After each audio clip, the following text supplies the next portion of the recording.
తమిళనాడులో ప్రమాదం జరిగింది. ఎల్పీజీ సిలిండర్లను తరలిస్తున్న భారీ ట్రక్కు అదుపు తప్పి బోల్తా పడింది. దీంతో భారీగా మంటలు ఎగిసిపడ్డాయి. నామక్కల్ జిల్లా అరియాలూరులో ఈ ఘటన చోటు చేసుకుంది.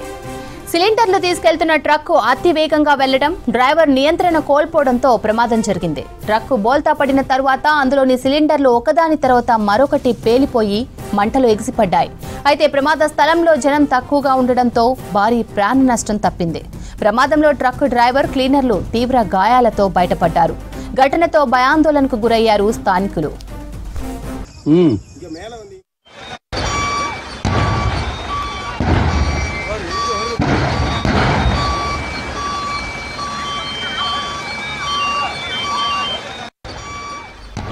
సిలిండర్ల పేలుడు తాటికి చుట్టుపక్కల కొన్ని కిలోమీటర్ల వరకు భారీ శబ్దాలు వినిపించాయన్నారు పబ్లిక్.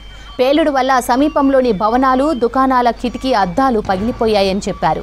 ఆ ప్రాంతమంతా దట్టమైన పొగ అలుముకోవడంతో ఇబ్బంది పడ్డారు స్థానికులు.